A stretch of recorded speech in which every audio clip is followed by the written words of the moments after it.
Señor, si yo te pido algo en en esta mañana, en esta hora, es que hables tú a tu pueblo, porque mis palabras no funcionan, no sirven, y mi anhelo es que tú hables a tu pueblo y también me hables a mí, porque yo necesito escuchar tu palabra en esta hora, en esta mañana, para poder ser transformados. No hay transformación sin la intervención de tu palabra, sin que tu palabra nos hable. Por eso, Señor, ayúdanos a escuchar, ayúdanos a entender. Nuestros entendimientos de alguna manera eh, están oscurecidos o nublados o distraídos. Permite, Señor, de que la obra de tu Espíritu Santo en nuestras mentes, en nuestros corazones, nos ayuden a entender correctamente tu palabra. Habla, Señor, a tu pueblo y permítenos decir, como dijo Samuel, Señor, habla porque tu hijo, porque tu siervo escucha.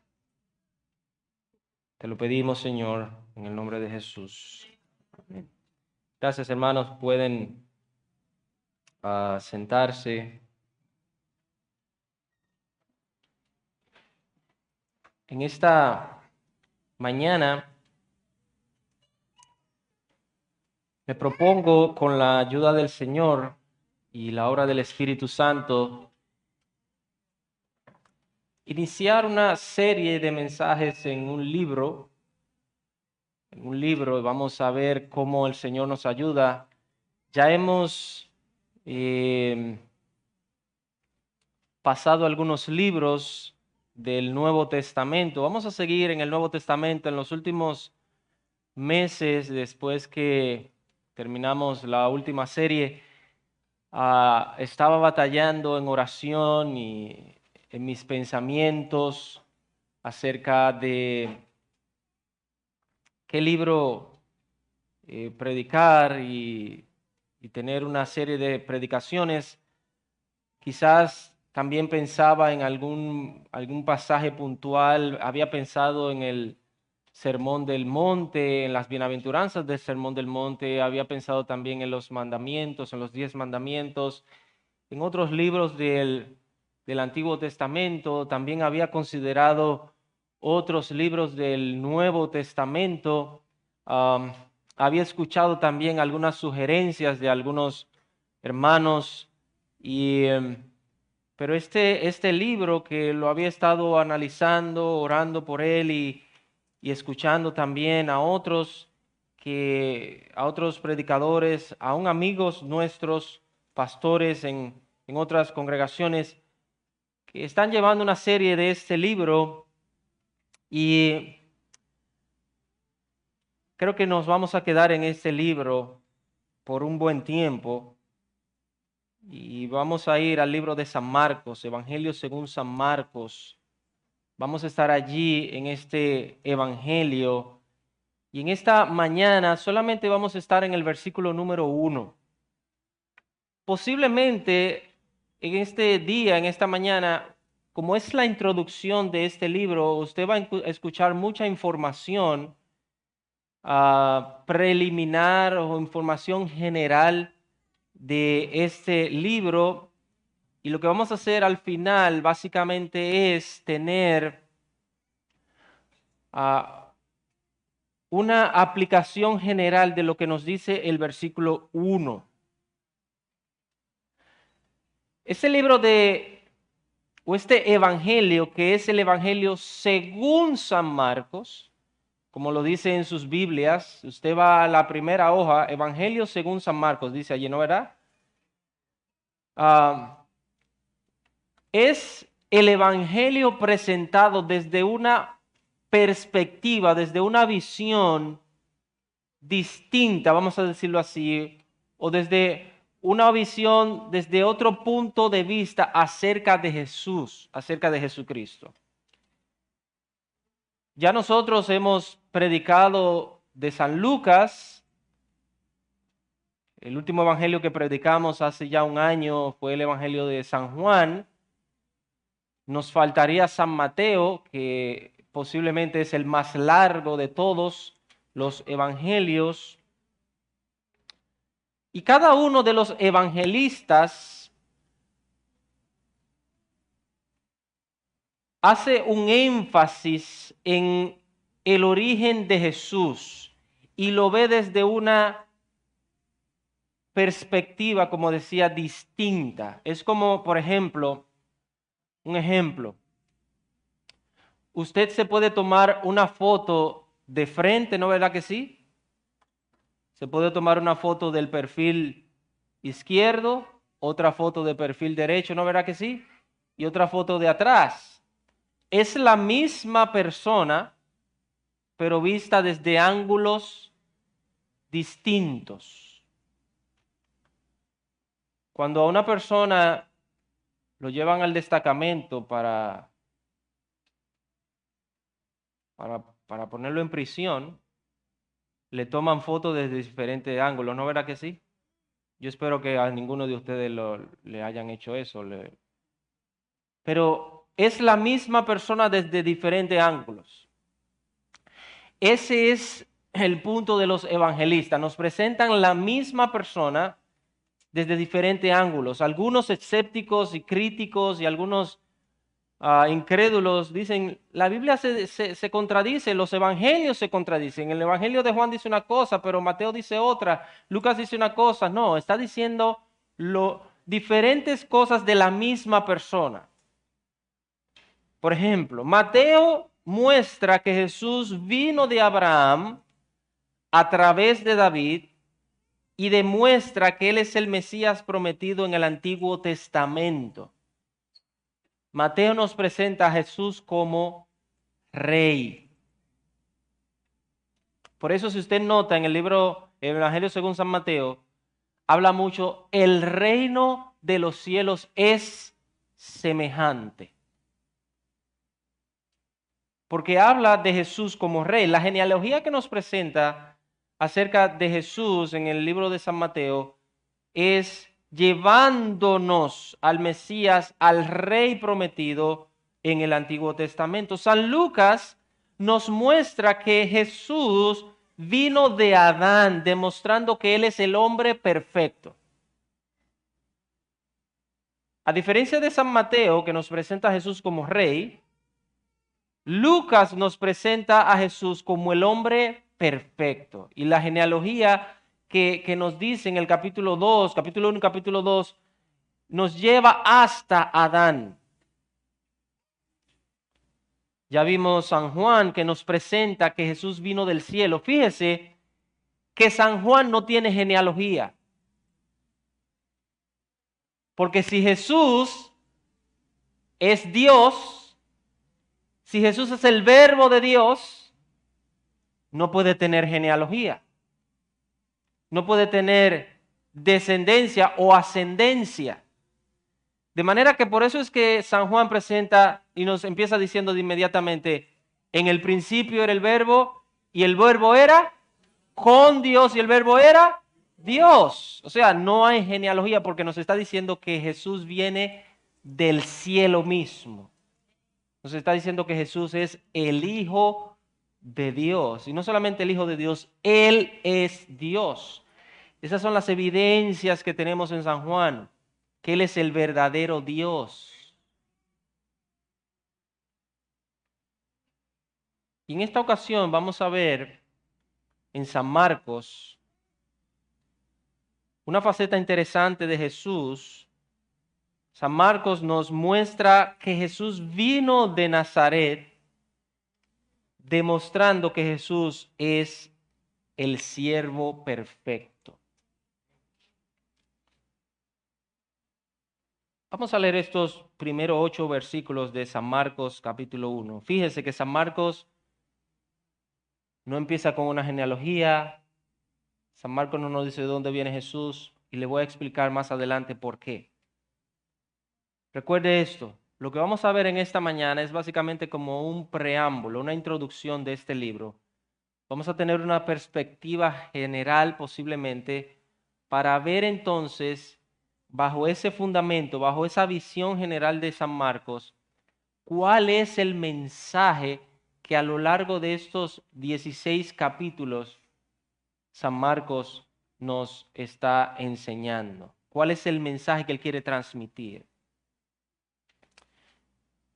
San Marcos 1 dice: principio del Evangelio de Jesucristo, Hijo de Dios, como está escrito en Isaías el profeta: he aquí yo envío mi mensajero delante de tu faz, el cual preparará tu camino delante de ti. Voz del que clama en el desierto: preparad el camino del Señor, enderezad sus sendas. Bautizaba a Juan en el desierto y predicaba el bautismo de arrepentimiento para perdón de pecados, y salían a él toda la provincia de Judea y todos los de Jerusalén, y eran bautizados por él en el río Jordán, confesando sus pecados. Y Juan estaba vestido de pelo de camello y tenía un cinto de cuero alrededor de sus lomos, y comía langostas y miel silvestre, y predicaba diciendo: viene tras mí el que es más poderoso que yo, a quien yo no soy digno de desatar encorvado la correa de su calzado. Yo a la verdad os he bautizado con agua, pero él os bautizará con Espíritu Santo. Esta es palabra del Señor, y que el Señor bendiga su palabra en esta mañana en cada uno de nuestros corazones. El versículo 1 nos da el título del sermón en esta mañana. El versículo 1 nos habla del Evangelio de Jesucristo. El Evangelio de Jesucristo. A mí me encanta, hermanos, esta descripción y esta asignación que se le da al Evangelio. A mí me encanta el versículo 1 del libro de Romanos, cuando el apóstol Pablo dice: Pablo, siervo de Dios y apartado por el Evangelio de Dios. En Romanos capítulo 1 nos dice que el Evangelio es de Dios y tiene algunas características muy peculiares del Evangelio. Predicamos de eso hace unas semanas atrás. Pero aquí nos dice que el Evangelio es ¿de quién? De Jesucristo.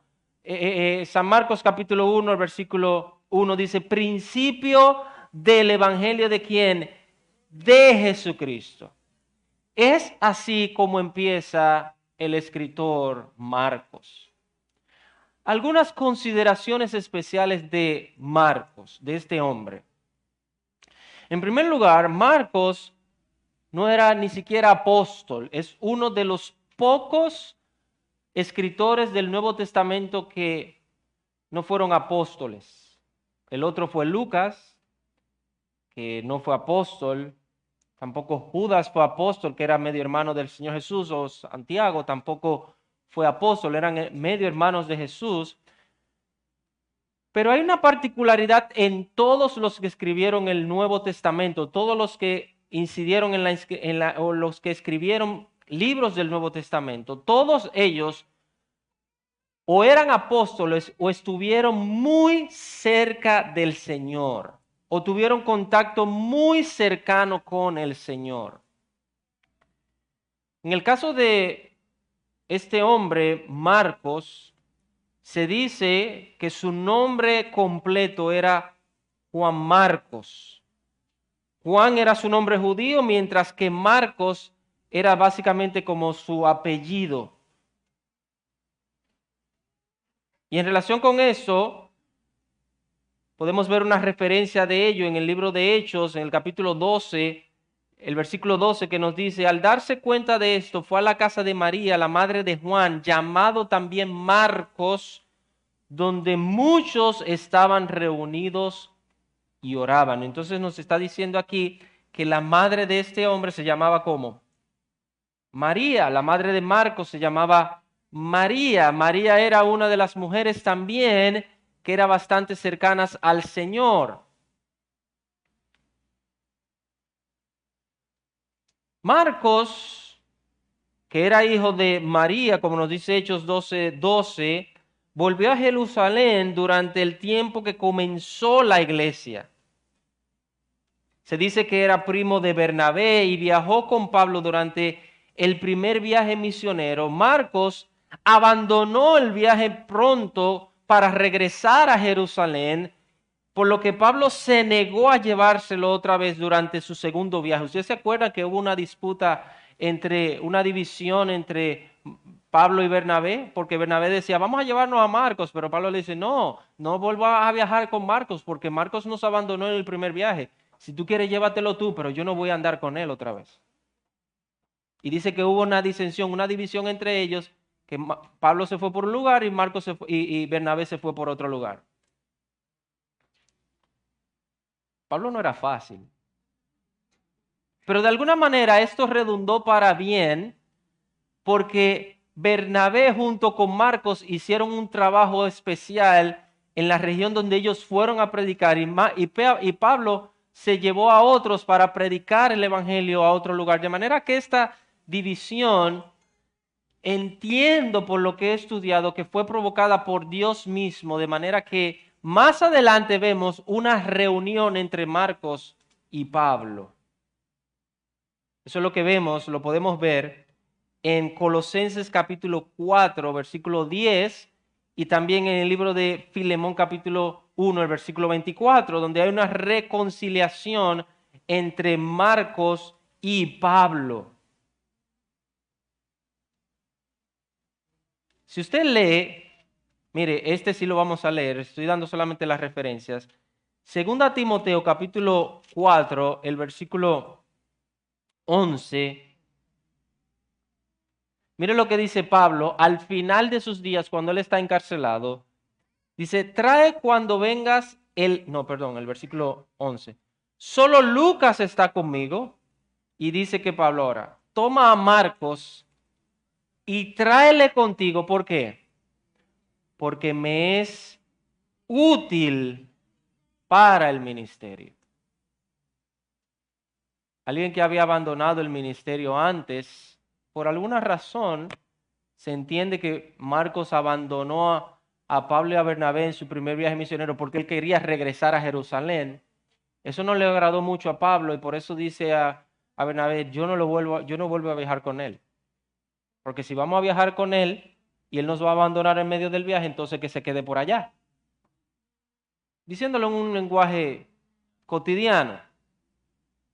Pero más adelante entonces Pablo dice, cuando tú vengas, porque el único que se ha quedado conmigo hasta ahora es Lucas, cuando tú vengas, trae a Marcos, porque me es útil. ¿Para qué? Para el ministerio. Algo que encontramos de Marcos es que sirvió tanto a Pedro como a Pablo y fue conocido como fundador de múltiples iglesias en el norte de África, particularmente en Alejandría, hasta su muerte en el año 68 después de Cristo. Eso acerca del personaje de Marcos. O sea, que Marcos estaba muy relacionado y era un hombre muy cercano a Pedro, pero también a Pablo, grandes hombres de Dios. Recuerden que cuando pensamos en el Nuevo Testamento, pensamos básicamente en dos personajes grandes, aparte de Cristo, obviamente, dos personajes muy importantes, muy trascendentales. ¿Quiénes son estos dos personajes? Pablo y Pedro. Los dos personajes que más se resaltan en todo el Nuevo Testamento después de Cristo son estos dos hombres. De manera que, aunque Marcos no era apóstol, pero sí fue discípulo de estos hombres y estaba muy cercano a estos hombres. Algunos entienden, creemos que este evangelio es básicamente una recopilación de la historia de Cristo narrada por Pedro. Eso es lo que se entiende. Que todo lo que escribió aquí Marcos es como que si él estuviera escuchando a Pedro hablar. Es como que si él estuviera sentado preguntándole a Pedro, dime, ¿qué pasó? ¿Qué hizo Jesús aquí? ¿Cuándo hizo esto? ¿Cómo lo hizo? Es el evangelio más corto, tiene 16 capítulos. Y como vamos a ver, algunos le llaman el periódico del Nuevo Testamento. Porque en un periódico lo que usted encuentra informaciones una tras otra, ¿sí o no? En el periódico usted encuentra las informaciones así. Si usted necesita más información, tiene que ir a otra fuente para recopilar más datos. Entonces algunos le llaman a Marcos como el periódico del Nuevo Testamento porque tiene mucha información una tras otra, una tras otra. Esto indica que este evangelio es de más acción de Jesús que palabras. Jesús lo vamos a encontrar aquí con mucha acción, hay mucha acción. Jesús haciendo aquí, haciendo allí, haciendo esto, haciendo lo otro. A diferencia del Evangelio de San Juan, que vemos a Jesús hablando mucho, enseñando, hablando acerca de Dios, acerca de la deidad, acerca de quién Él es. Por eso es que Marcos enfatiza más en las acciones de Jesús que en las palabras. Un comentarista escribió lo siguiente: el estilo de Marcos es conciso y directo, pertinente y sustancioso, breve y grato. Está desprovisto de todo exceso de palabrería y trata directamente los asuntos esenciales. Este es el evangelio de la acción y sus logros. Aquí Jesús no aparece adornando con palabras ni narraciones, sino que aparece siempre dispuesto a actuar. Ahora, ¿por qué este evangelio cuenta más de acción que palabras? Bueno, porque este evangelio presenta a Jesús como siervo. Por eso no vemos en el capítulo 1 la genealogía de Jesús. ¿Por qué? Porque a un amo no le interesa la genealogía. A un jefe no le interesa de dónde tú vengas. ¿Qué es lo que le interesa al jefe? Lo que tú haces.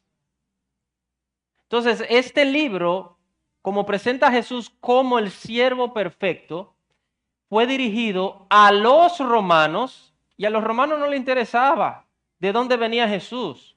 A los romanos no le interesaba cuál era la genealogía. A los romanos no le interesaba quién eran los padres, los abuelos, nada de eso. A los romanos les interesaba que se les sirviera, ver la acción. Por eso San Marcos, que es escrito a una audiencia romana, lo que destaca son las acciones, la obra de Jesús más que las palabras. Y hermanos, el evangelio no es solo palabras, el evangelio es acción. Por eso el mismo apóstol Pablo en Romanos capítulo 1 dice, el evangelio es poder de Dios. ¿Para qué?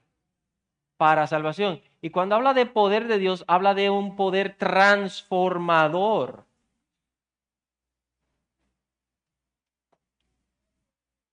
Hablaba con una persona en estos días y él me decía, ¿tú crees que una persona impía, me lo decía a sí mismo, una persona impía puede sentir a Dios? Yo le decía, sí, claro. ¿Y una persona impía puede tener una experiencia con Dios? Yo le dije, sí, claro. No hay que ser cristiano para tener una experiencia con Dios. No hay que ser cristiano para sentir a Dios. No hay que serlo. Entonces, ¿para qué uno tiene que convertirse? Bueno, la gran diferencia es, y el asunto es este, que cuando una persona tiene un encuentro personal, no una experiencia, porque una experiencia puede ser esporádica, puede ser circunstancial, puede ser momentánea, pero cuando una persona tiene un encuentro personal con Dios, su vida es transformada, su vida es cambiada. Tú puedes tener la experiencia que tú quieras con Dios, pero si tu vida no ha sido cambiada y no ha sido transformada, tú no has tenido un encuentro personal con Dios.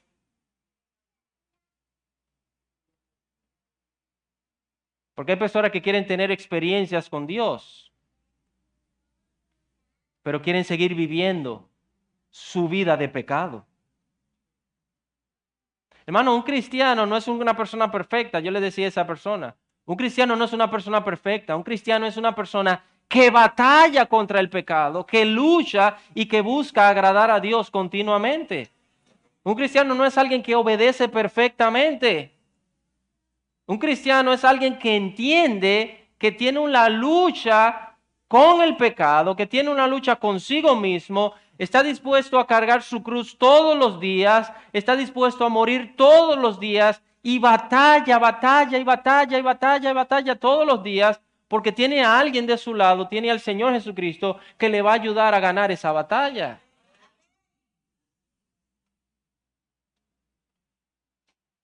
Yo no quisiera tener experiencias esporádicas con el Señor, honestamente, hermanos. Yo quisiera tener encuentros personales con el Señor diariamente. Y este es el Evangelio. Este es el Evangelio. Este Evangelio, como dice otro escritor, fue escrito en un estilo sencillo, concebido para la gente de la calle. Es un Evangelio de mucha acción, donde nos presenta a Jesús sirviendo. Por eso, el versículo clave de este Evangelio está en el capítulo 10. Si usted va al capítulo 10 del Evangelio según San Marcos, el versículo 45, ese es el versículo clave. Dice, porque el Hijo de Hombre no vino ¿para qué? Para ser servido, sino para servir y para dar su vida en rescate por muchos. Hermanos, el mejor servicio, el mejor acto de siervo que Jesucristo pudo habernos hecho a nosotros es el Evangelio de Cristo, es traernos el Evangelio, es darnos la salvación por gracia.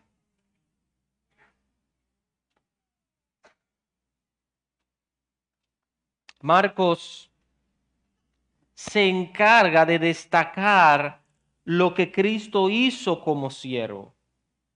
Aquel siervo que fue profetizado miles o cientos de años antes, por ejemplo, en el libro de Isaías, capítulo 42, si me acompañan allí, por favor, el libro de Isaías, capítulo 42, mire lo que dice el profeta. Dice, ¿qué dice? He aquí mi siervo, el versículo 1, he aquí mi siervo, yo le sostendré, mi escogido, en quien mi alma tiene que contentamiento. He puesto sobre él mi espíritu y él traerá justicia a las naciones. ¿Qué dice el versículo 2?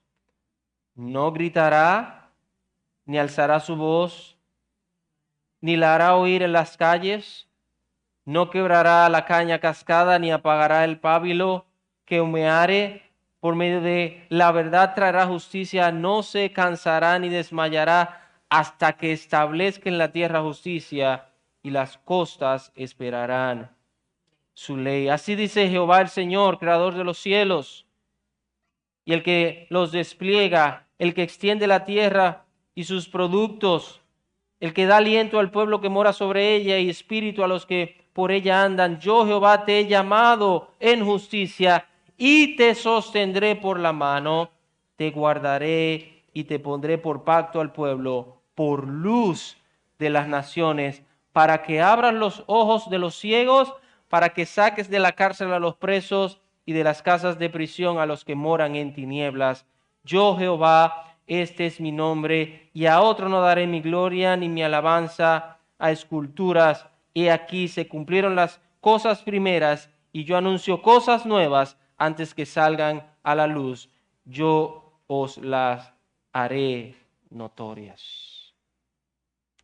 Dios el Padre, Jehová, como se describe aquí su nombre en el libro de Isaías, habla, dice, he aquí mi siervo, y dice, mi escogido, en quien mi alma se deleita. ¿A qué le recuerda esa expresión?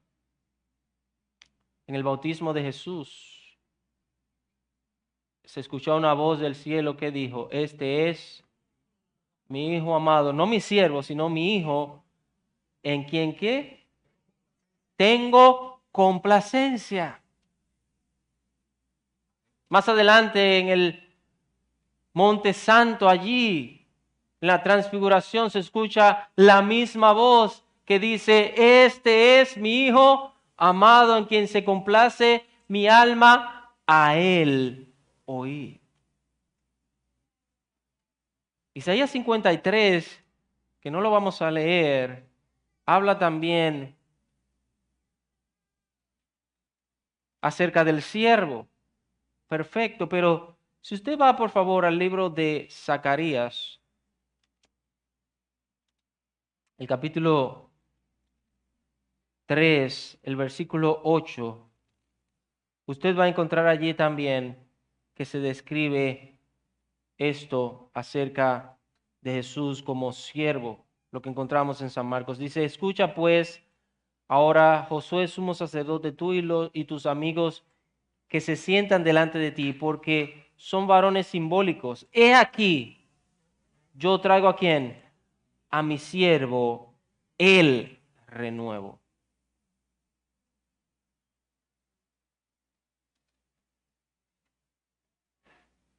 Por eso, si volvemos por favor a San Marcos capítulo 1, en esta introducción no encontramos simplemente lo que nos dice, o sencillamente lo que nos dice el versículo 1, principio del Evangelio de Jesucristo, Hijo de Dios. Nos dice que este siervo, nos dice que Cristo es hijo de ¿quién? Hijo de Dios. Y como hijo de Dios tiene que ser perfecto. Él es el siervo perfecto. Y dice, Él es el Hijo de Dios. Esto es lo que enfatiza Marcos. Nos presenta las acciones, nos presenta los hechos de Jesús. Y se enfatiza que Él es el siervo de quien, de Dios. No el siervo de los hombres o del hombre. ¿Usted se acuerda lo que dijo Juan el Bautista en el libro de San Juan cuando vio a Jesús entre la multitud? ¿Qué dijo? He aquí el Cordero de ¿quién? ¿El Cordero de quién? De Dios. Haciendo una diferencia entre el Cordero de los hombres, el Cordero del Antiguo Testamento, el Cordero que se ofrecía, el Cordero que escogía el pueblo, el Cordero que escogían los hombres, diciendo, Él es el Cordero de Dios. Hermanos, si es el Cordero de Dios que quita el pecado del mundo, el Cordero escogido por los hombres solamente cubría el pecado del pueblo, cubría el pecado de los hombres, pero el Cordero de Dios quita el pecado del mundo. Por eso, si tú creíste en Jesucristo, tus pecados han sido borrados, han sido quitados. Y una vez tú confías en Cristo Jesús, tus pecados son quitados, son borrados. Por eso dice el Señor que Él no se acordará. ¿De qué? De tus pecados.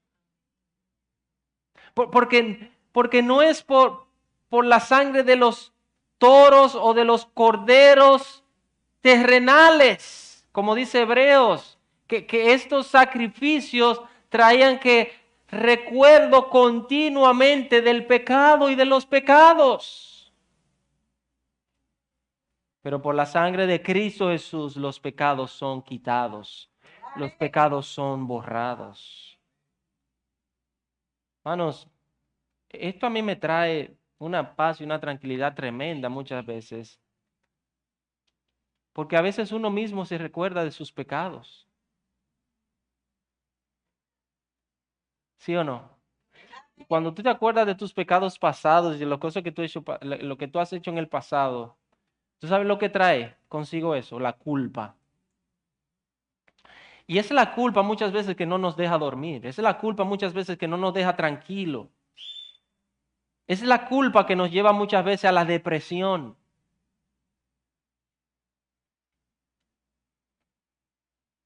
No solamente uno mismo se acuerda de los pecados pasados.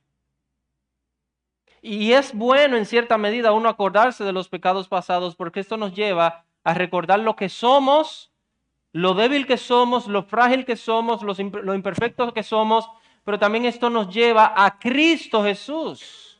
Nos debe llevar al Evangelio. No solamente nosotros mismos nos acordamos de nuestros pecados, sino también que otros se acuerdan de nuestros pecados. ¿Qué te parece eso? Cuando tú ni siquiera estás pensando en eso, viene alguien y te dice, pero tú no te acuerdas lo que tú hiciste el mes pasado. Ustedes se ríen ahora, pero cuando se lo acuerdan, ustedes no se ríen. ¿O no? Pero hay gente que no se acuerda, no solamente te recuerda lo que tú hiciste el mes pasado, te recuerda lo que tú hiciste hace 5 años, lo que tú hiciste hace 5 años. Otros son peores, hace 10 años. Pero mira, hace 10 años tú te acuerdas lo que tú me hiciste, o lo que tú hiciste. Pero el Evangelio nos lleva a que Dios nos ha perdonado en Cristo Jesús. Nos ha perdonado en Él. Hermanos, aquí se presenta a Jesús como el siervo de Dios. Y si Él es el siervo de Dios, lo que Él va a hacer es perfecto. Su obra es perfecta. Hermanos, y la mejor manera de responder ante un imperio o la mejor manera de responder ante alguien que te quiere aplastar, que te quiere doblegar, es, ¿tú sabes cuál es la mejor manera de responder? Que va a parecer contraproducente a muchos. La mejor manera de tú responder a alguien que te hace un mal o te trata de aplastar es sirviéndole.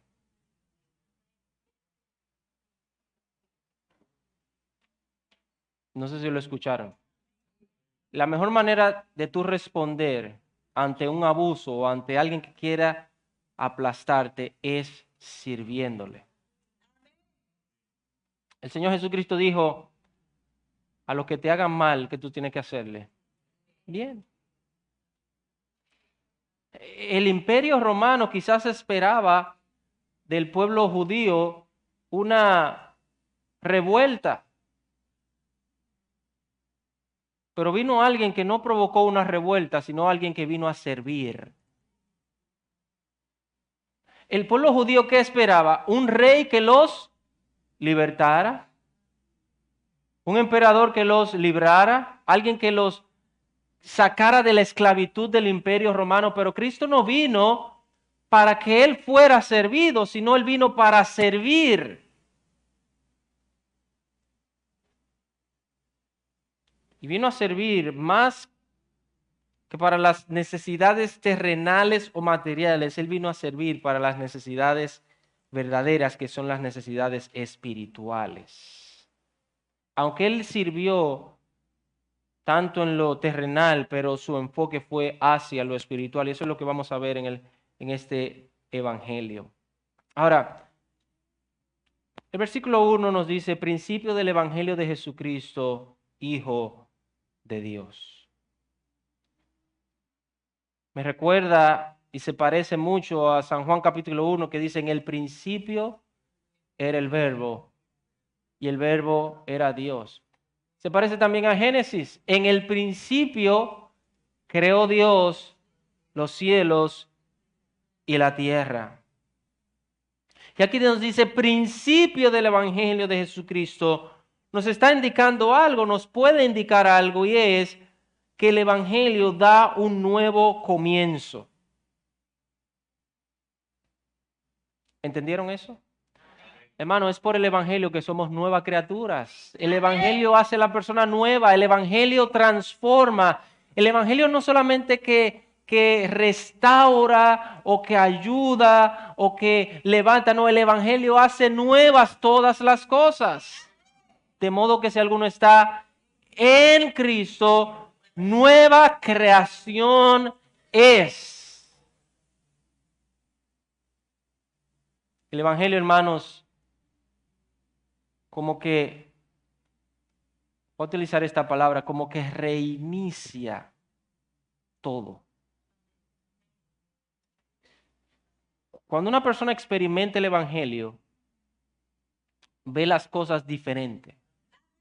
Su mente cambia, su mente es como que,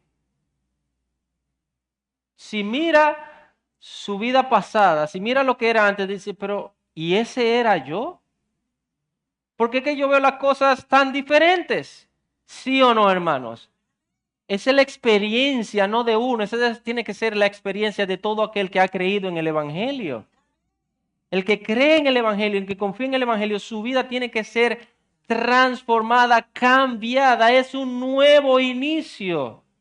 Mire, en la parte de la tecnología, las cosas cotidianas tecnológicas que conocemos, hay una técnica que se le llama la vieja confiable.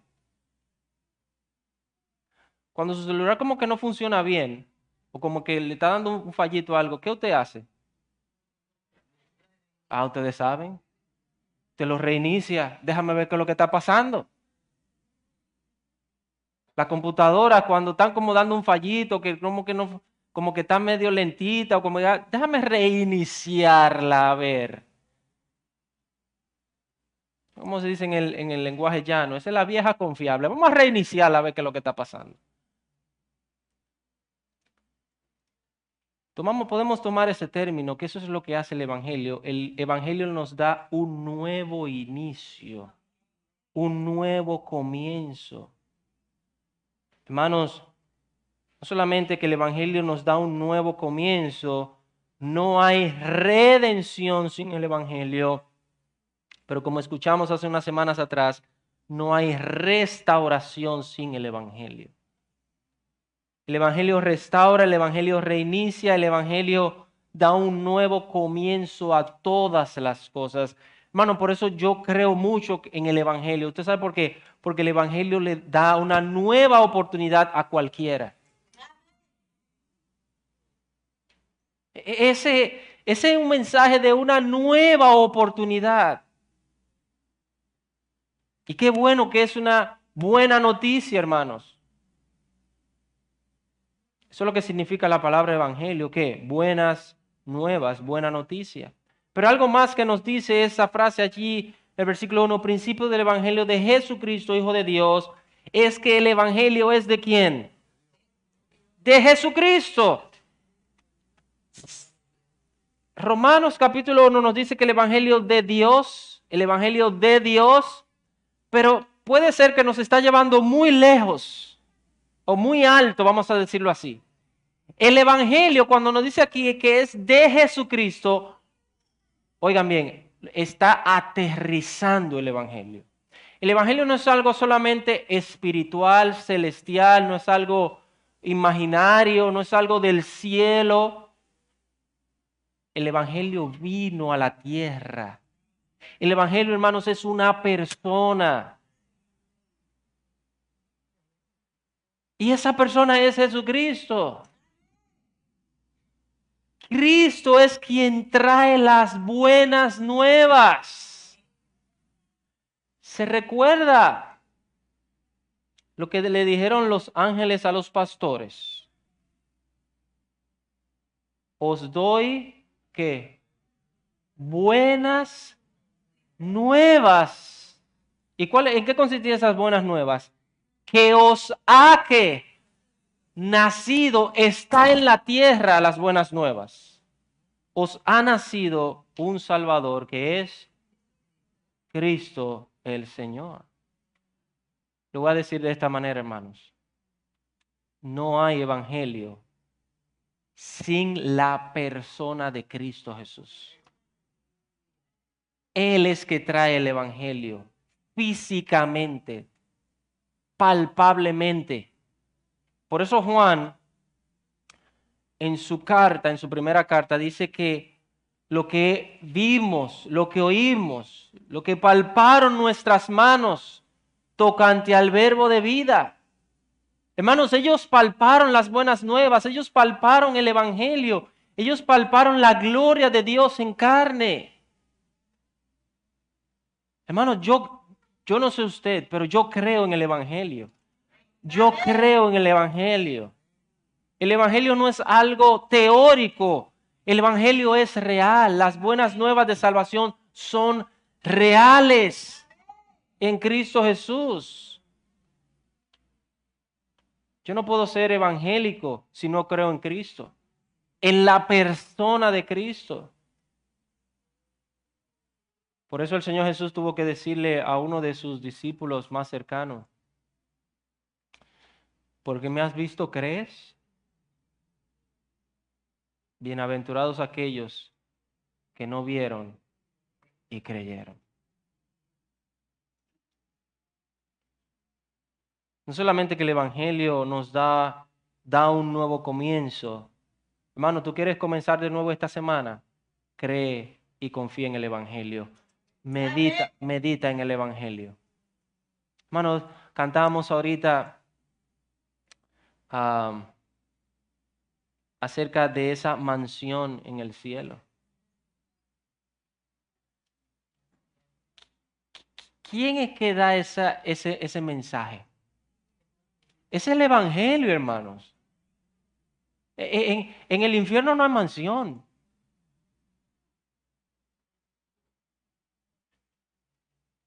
En el infierno lo que hay es oscuridad, llanto, dolor, remordimiento. Pero más allá del sol hay una mansión para todos los que han creído en el evangelio. Y eso es por Cristo. ¿Qué Jesucristo dijo en San Juan capítulo 14? No se turbe vuestro corazón. ¿Ustedes creen en Dios? Crean también en mí. En la casa de mi Padre muchas moradas hay.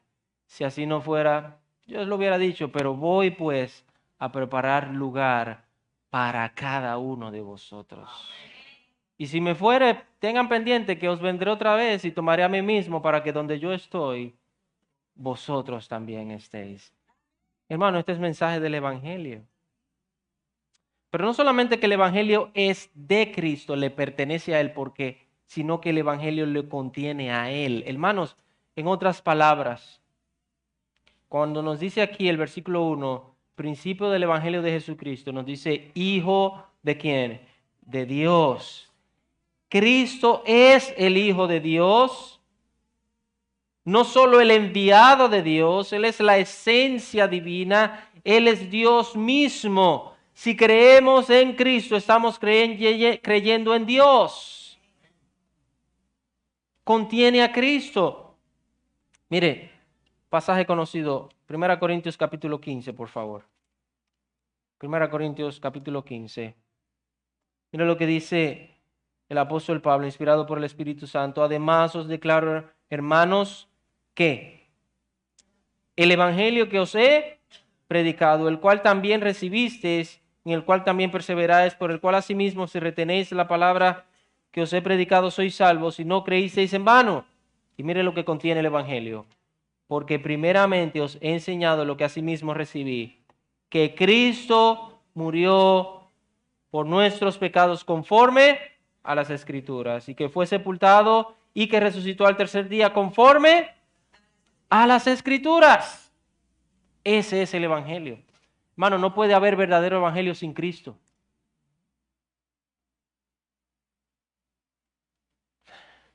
La estrategia del maligno es, oiga esto, la estrategia del maligno es esta, que cuando se predique, se saque a Cristo.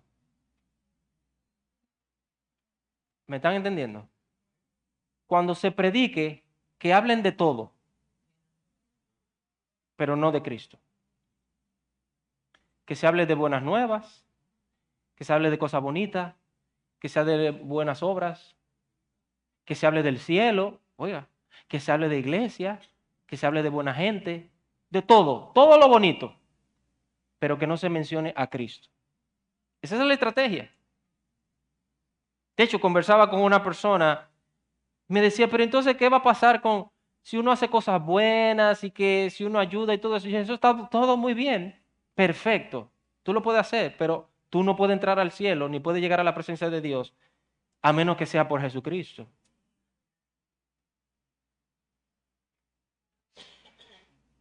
Por eso Pablo le dice a los Gálatas que hay muchos que quieren pervertir el evangelio de Dios. Si usted lee la carta a los Gálatas, usted va a encontrar que como pervierten el evangelio de Dios, son unos pervertidos, unos pervertidores del evangelio, que sacan a Cristo. O dejan a Cristo y quieren unirlo con otras cosas. Hermanos, Cristo solamente es suficiente para salvar al pecador. Solo Cristo, no necesitamos más nada. Hermanos, el ladrón que murió junto a Jesús, ¿murió como qué? ¿Cómo que él murió? Como ladrón. ¿Qué buenas obras él hizo?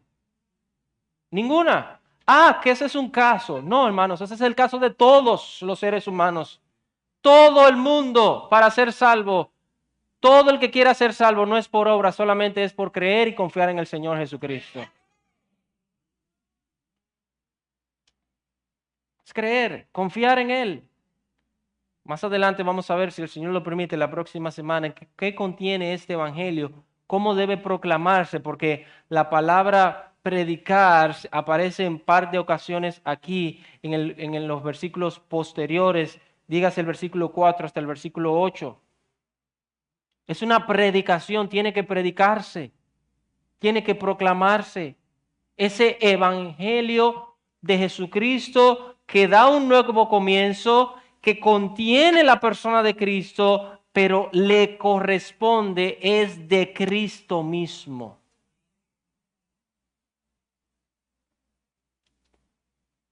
Por eso, como hay muchos que no les gusta este evangelio, ¿usted sabe qué han hecho?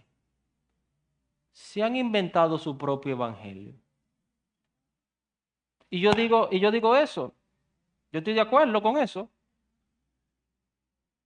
¿Usted no está de acuerdo con lo que dice la Biblia? ¿Con lo que habla el evangelio de Jesucristo? No hay ningún problema. Yo no tengo problema con eso. Ahora, ¿cuándo hay problema? Cuando tú quieres tomar el evangelio y decir lo que tú quieras del evangelio. Hazte tu evangelio. Hazte tu propia cosa, tu propio grupo, tu propia religión, tu propia creencia, pero no tomes la Biblia para decir y predicar lo que tú quieras, porque el evangelio no es tuyo, el evangelio es de Jesucristo. Y si somos creyentes, cristianos en Cristo Jesús, tenemos que decir lo que Cristo dice acerca del evangelio. Y que tenemos que estar de acuerdo con lo que Cristo dice. ¿Sí o no? Hay poco amén. Hermano, el que dice que es cristiano, voy a decir esto que he dicho en otras ocasiones. El que dice que es cristiano y no está de acuerdo con algo que Cristo dice, usted puede llamarse como usted quiera, pero cristiano no se puede llamar. Porque el cristiano, aunque no le guste, tiene que estar de acuerdo con lo que Cristo ha dicho en su palabra. Sencillo como eso. ¿Usted no está de acuerdo con lo que dice Cristo?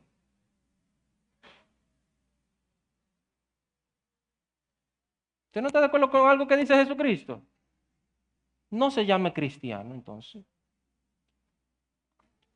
Porque el cristiano tiene que estar de acuerdo con lo que Cristo ya ha dicho en su palabra. Y nos conviene estar de acuerdo con Cristo. A nadie le ha ido bien estando en desacuerdo con el Señor.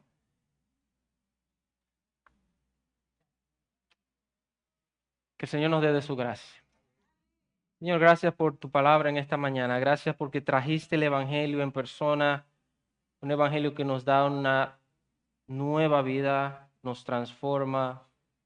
Señor, y realmente necesitamos continuamente el Evangelio en nuestras vidas, no solamente en el momento que creímos para salvación, vida eterna, sino en el momento de dificultades, de ansiedades, de preocupaciones.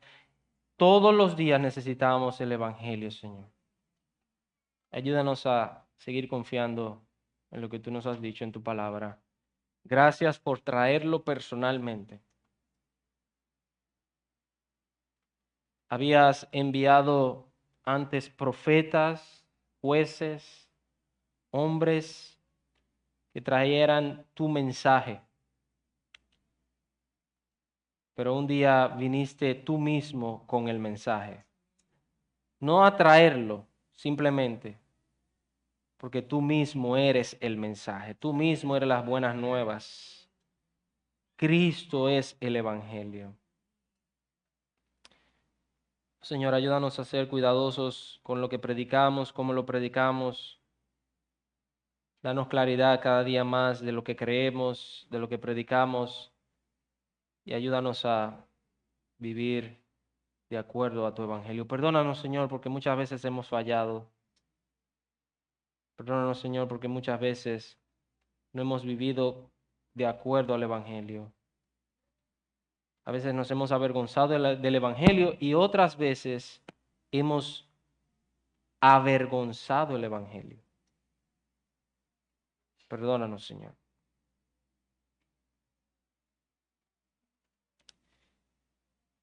Gracias porque viniste a servirnos. Viniste a servirnos con estas buenas nuevas que cambian nuestras vidas, que transforman nuestras vidas. Señor, ayuda a otros a ver a Cristo como el único medio de salvación. No hay otro que no sea Él que pueda salvarnos. Bendiga a tu iglesia. Bendiga a cada hermano. Y si hay alguien esta mañana aquí en medio nuestro que ha sido convencido por tu Espíritu, permita que pueda tomar esa decisión antes de salir. Te alabamos, Señor, y te damos gracias por tu buena palabra en el nombre de Jesús.